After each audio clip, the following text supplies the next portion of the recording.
What's up, guys? I wanted to talk to you today about identity.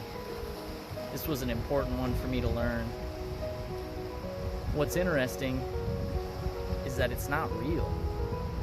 It's the stories that we tell ourselves of who we think we are, the characterization of ourselves, the opinions of others. It's a conditioned response. It's interesting. If you've ever heard, people say, I am fat, I am lazy, I am this, I am that, or I'm just not the kind of person that can do that. These things aren't true, right? We're all infinite beings. We're all a part of the energy and source that powers this entire incredible universe. We all have that inside of us. It doesn't matter, the vessel or the circumstances that we feel like we're trapped in. We all have that unlimited potential. But we see ourselves through these eyes that really can tend to hold us back. Cooley has a good quote that goes, "I'm not who I think I am. I'm not who you think I am.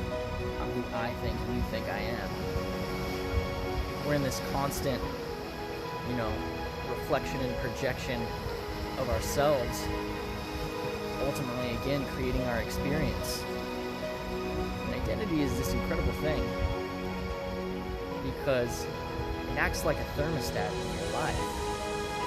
So essentially, you get what you think you deserve, which can have a lot of people feel stuck, right? They may get a couple of wins, but they don't see themselves as that person. So ultimately, they sabotage back to whatever behavior, situation, or circumstance that they may have been experiencing before. Jim Rohn, I think, said it really well. And he said, your level of success seldom exceeds your level of self-development. So what does it take, now that we know this? What does it take to alter your identity? Well, first, knowing that these are just stories that we tell ourselves, and that you can create yourself into anything that you want. I think that was one of the biggest things for me to really start that, But then it comes down to building that self-confidence and self-worth, based off of the kind of person that you want to be. So there's different ways to do that, right? You can hang around, people that are at that level to acclimate yourself to the next level, or to at least warm yourself up and heat yourself up to achieve better things. They say you're the average of the 5 people that you hang out with, and that's true in a sense. The second thing is you got to push yourself daily, right? You got to have discipline.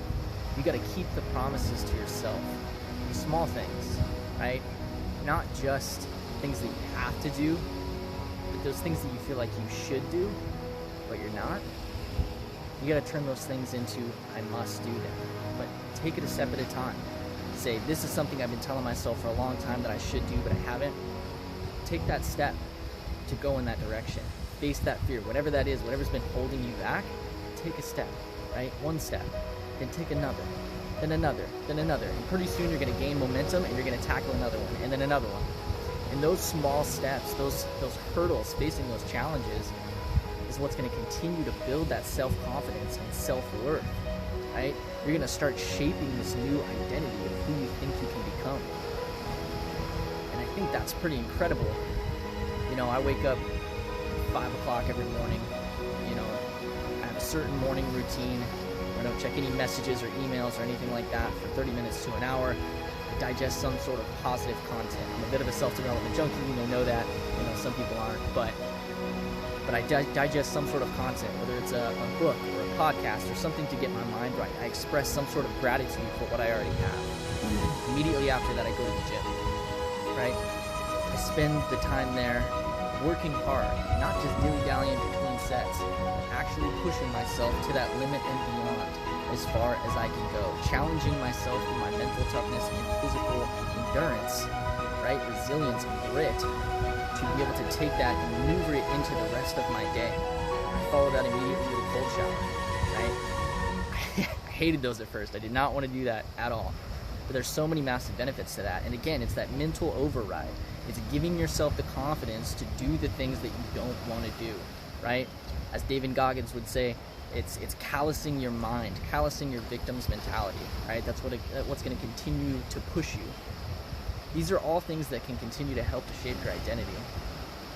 And then I think the main one is your why, right? What's the driving force, the driving factor of your life that gets you up every day and makes you continue to push, continue to keep going each time you fall?